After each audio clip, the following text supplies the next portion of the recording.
Evolution doesn't make mistakes. Every claw, every tooth, every bone exists because, at some point, it helped an animal survive. Except one. There is a prehistoric reptile with a neck so absurd, so impractical, that scientists spent over 150 years trying to understand it, and they got it wrong. This is Tanystropheus.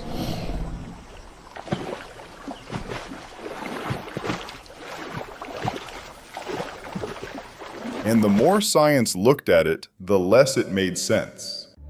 It lived 242 million years ago in shallow coastal seas of what is now Switzerland and northern Italy. When the first specimens were found in 1852, paleontologists could not agree on what they were looking at. The bones were so elongated, so unlike anything with a living analog, that researchers argued for decades over whether they were neck bones, tail bones, or something else entirely. Eventually, they agreed, neck, and the problem only got worse from there. The reconstruction that emerged showed an animal where the neck alone reached 1.5 to 1.7 meters in large adults. The total animal stretched perhaps 5 to 6 meters. The neck was not an unusual feature of Tanystropheus. The neck was Tanystropheus. Here is what made it stranger. Tanystropheus had 13 neck bones, the same count as most reptiles, but each had been stretched to an extreme with no parallel in the vertebrate record, and elongated ribs locked each vertebra to the ones above and below, producing a structure that could barely bend. It could not sweep side to side. It could not coil. It could not search. The image that spread through textbooks, a long-necked animal craning over the water like a fishing crane to snatch prey, was biomechanically impossible. The neck did not work that way. It could not work that way. For 150 years, scientists described two completely different animals and called them one. The small specimens, 20 to 40 centimeters long, had been assumed to be juveniles of the same species. Same site, same formation, similar anatomy, different size. Young animals, before the neck reached full extension. The reasoning was logical. It was completely wrong. In 2020, a research team applied micro-CT scanning to something nobody had examined closely enough before: the teeth of the small specimens. The scans ended the assumption immediately. The small specimens had fundamentally different teeth, multicusped, suited to catch in insects and soft-bodied invertebrates. The large specimens had single-cusped conical teeth built for gripping fish and cephalopods. Not two life stages, two separate species, sharing the same water, eating completely different food, for the same millions of years. 150 years of scientific literature had answered the most basic question incorrectly. Subscribe, because what you are about to hear next is the part no documentary has ever shown you. Now, what if Tanystropheus was still alive today? First, the honest answer: it would not survive. The shallow coastal ecosystems it depended on no longer exist in the form they took 242 million years ago. The prey it specialized on, specific fish and soft-bodied invertebrates of the Triassic seas, are gone. The warm, low-energy lagoon environment where its hunting strategy worked have been replaced by something entirely different. Tanystropheus was built for a world that no longer exists. That world ended and took Tanystropheus with it. But forget all of that. Imagine it survived anyway. A 6-meter reptile with a 1.7-meter rigid neck in a modern coastal environment would immediately face a problem it never encountered in the Triassic: saltwater crocodiles. A saltwater crocodile reaches 7 meters, operates in exactly the shallow coastal zones Tanystropheus would inhabit,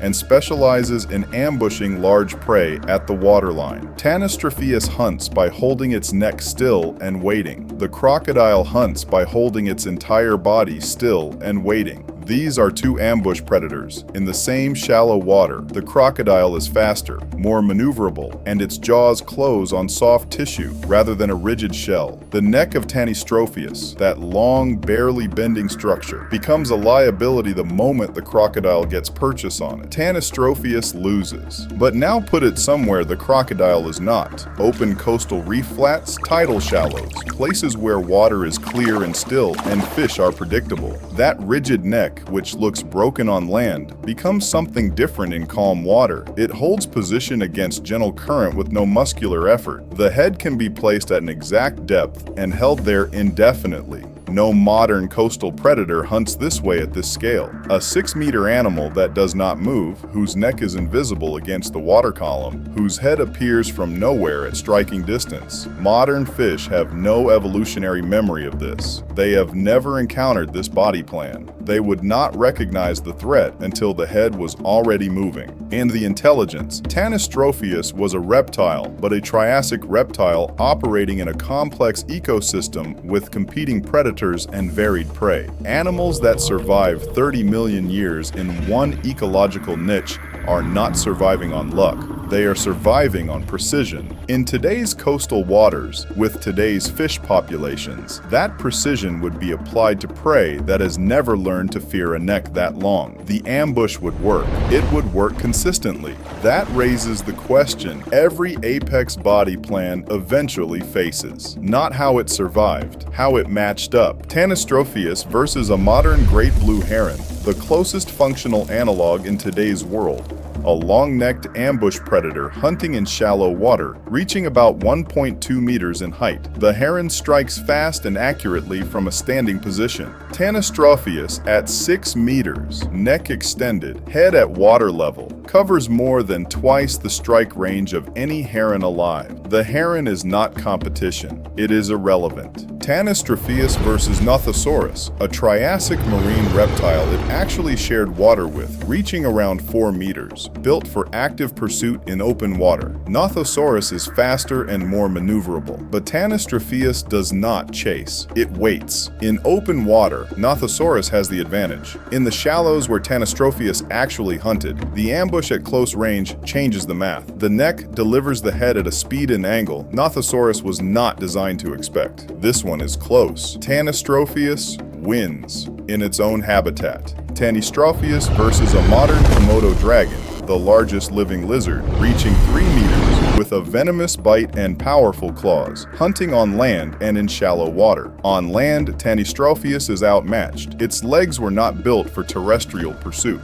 In shallow water, the Komodo has no answer for a 6-meter animal that can strike from 1.7 meters away without closing the distance of its body. Tanystropheus wins in the water. Tanystropheus versus a modern saltwater crocodile in the crocodile's own shallow water. No ambush advantage, no terrain edge. Direct confrontation between two large ambush predators. The crocodile's jaws find the neck. Crocodile wins and it is not close. Which fight did we get wrong? Drop it in the comments and tell us which animal we should cover next. Now here is the part of the Tanystropheus story that most people never reach. Because once the fights are over and the what-ifs are finished, what remains is a scientific failure that lasted 150 years and a set of unanswered questions that have never been resolved. 3 serious hypotheses have been proposed for how that neck actually functioned. The most supported is static ambush, the large form, in shallow water, body resting near the substrate, neck extending outward,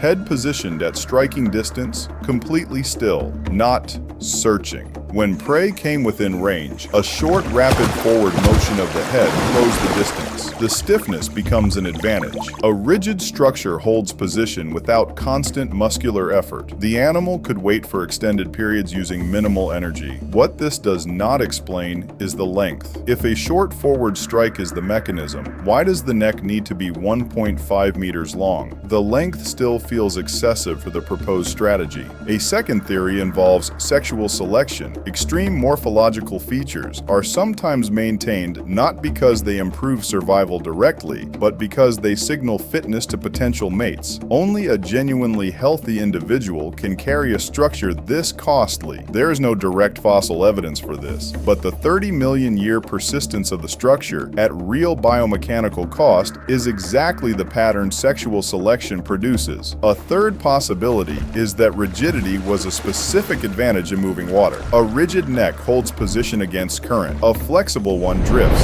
If Tanystropheus needed to hold its head at a precise angle in flowing coastal water, rigidity was precision. Each theory explains something. None explains everything.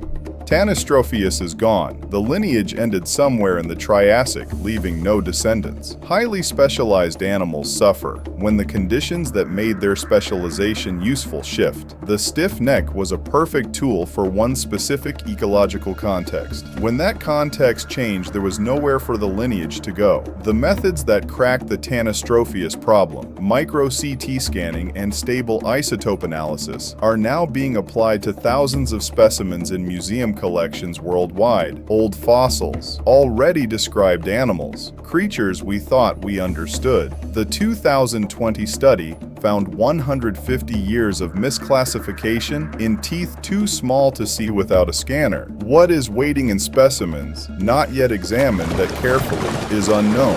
What Tanystropheus demonstrated is that a confident, widely accepted scientific reconstruction can rest on a foundational misidentification, persist for a century and a half, and be overturned not by finding new fossils, but by looking more carefully at specimens already in hand. The picture of prehistoric life we currently hold, the one in textbooks, the one in museum displays, the one we are confident about, is incomplete in ways that have already surprised us, and will almost certainly surprise us again. The neck is still there in the stone, still barely bending, still longer than it needed to be by any model we have. Whatever it was doing out there in the Triassic shallows, it worked for 30 million years. We still do not know exactly how. If you want to see the animal we covered before this one, it is on your screen right now.